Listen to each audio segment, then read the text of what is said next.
Dahil nag-uumpisa pa lang si Tancheli nga sa Amerika, sa buhay Amerika niya ay kailangan niyang magtrabaho bilang caregiver. Kung saan dati ay nagtatrabaho rin nga si Sarah noon bilang tagalinis ng bahay habang naghihintay sila ng kanilang due date ng panganganak.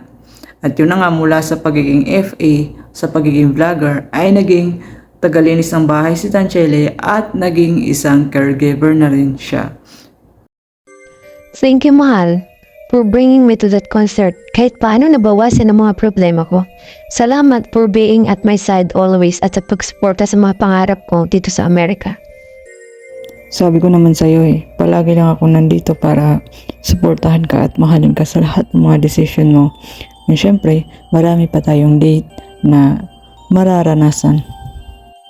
I'm happy na you're happy at nag-enjoy ka talaga sa concert. I know. Hindi ako nagkamali na pinili kita. Bukod sa napaka-understanding mo ay napaka-supportive mo rin sa lahat ng gusto ko. Oo nga pala, mahal, bago ko makalimutan is meron nga pala tayong extra income na naman dahil meron na namang work na inilapit sa akin ng isa sa mga friend ko na inalok niya sa akin ay extra work at medyo hindi kaya ng oras ko. Yun naman na kailangan ko mag-double kayod para sa pamilya natin. Kaya sinabi ko na ikaw na lang, magaan lang naman ang work at kayang-kaya mo yun. Really, mahal? Mabuti naman. Kailangan ko rin ng extra work para makapagpadala kay mami para sa mga bata. Anong work ba yan, mahal? Mag-alaga ng matanda. Uncle Sam ang name niya. Retired na. And don't worry, magaan lang yung work mo sa kanya. Sa kanya ka lang mag-focus. Ang gagawin mo lang ay asikasuhin siya at pagkainin.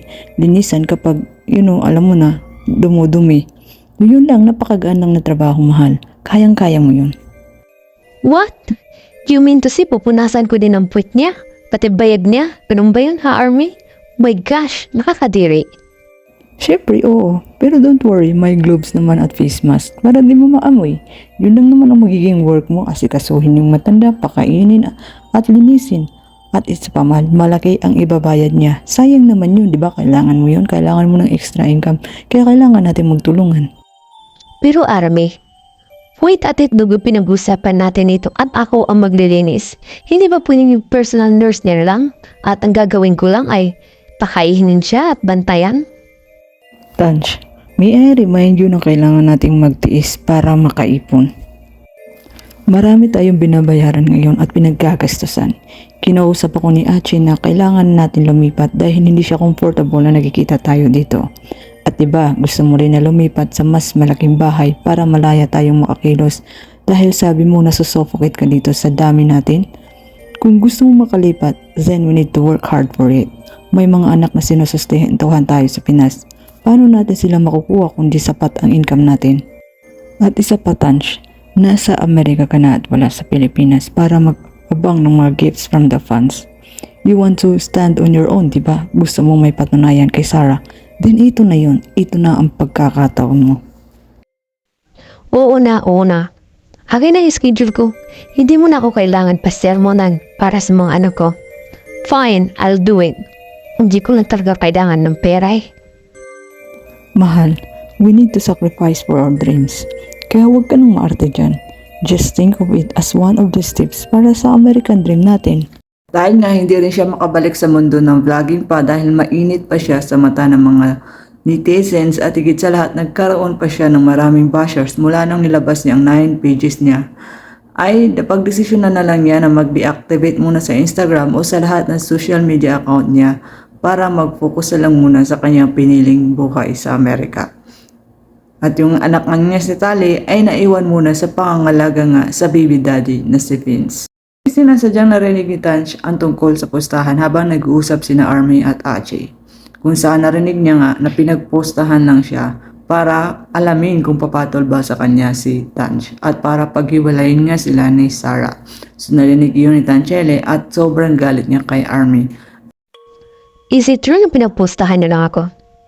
Narinig ko, totoo ba yun, ha, Army? Please, huwag kang magsinungaling.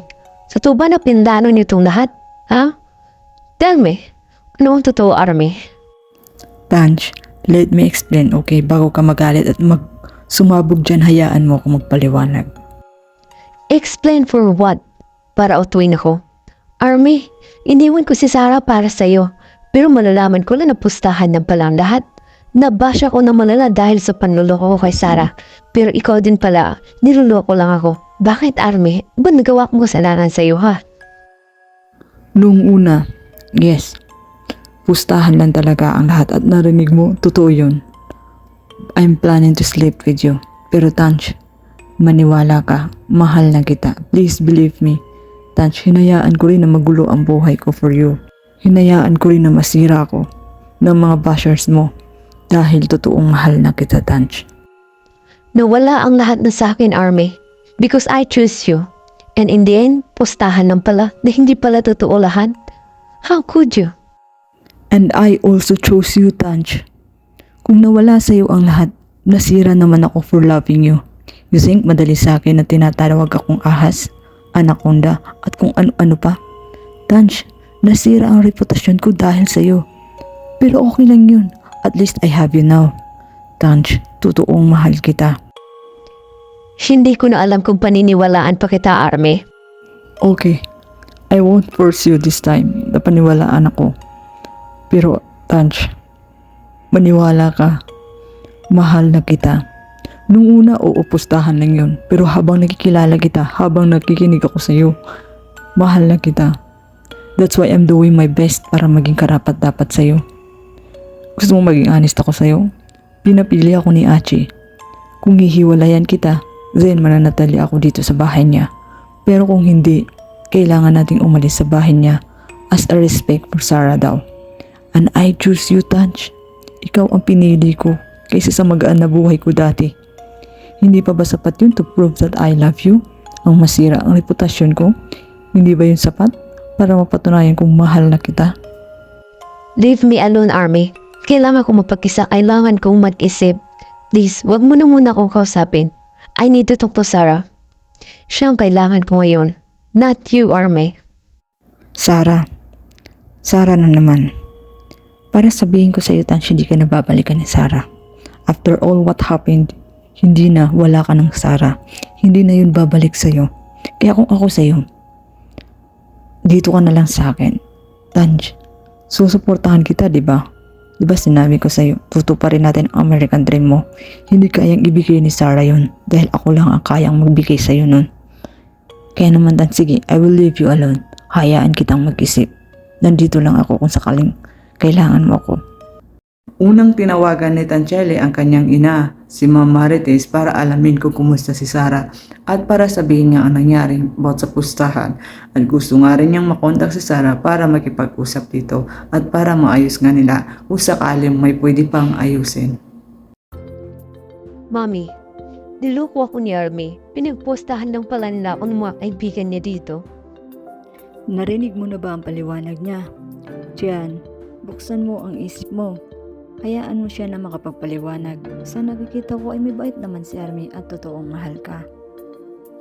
I don't care about Army at all, Mommy. I need to talk to Sarah. I lost Sarah for her. Iniwan ko si Sarah.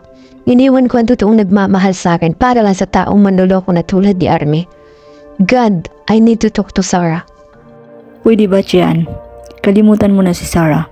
Mukhang masaya na siya ngayon. Narinig ko kasi na may kinigitan na siyang bago. What? Hindi yan totoo, Mami. Mahal ako ni Sarah. I'm sure susundin niya ako kapag nalaman niya ang ginawa ni Army, panluloko at paninira sa aming dalawa. Please, Mami, gusto kong makausap si Sarah. Hindi ko siya makunda kasi pinlock ko siya at naka-unblock na pero naka-block naman ako sa kanya. Kaya please, Mami, do something. Huwag kang ilusyonada dyan, Tiyan. Sige, kung ayaw mong maniwala, tawagan mo si Baba. Tawagan mo siya dahil palagi naman silang magkasama ni Sarah. Anak, naka-move on na si Sarah. At sana ganun ka rin. Hayaan mo na si Sarah. Bigyan mo muna ng chance si Army. Di ba pangarap mong manirahan sa Amerika kasama ang mga anak mo? Si Army ang sagot sa pangarap mo, Tiyan. Hindi si Sarah. No, it's not true, Mommy. Kaya kailangan ko makausap si Sarah to confirm it. Hindi ako naniniwala na ipagpapalit ako nun. Mahal niya ako, Mommy.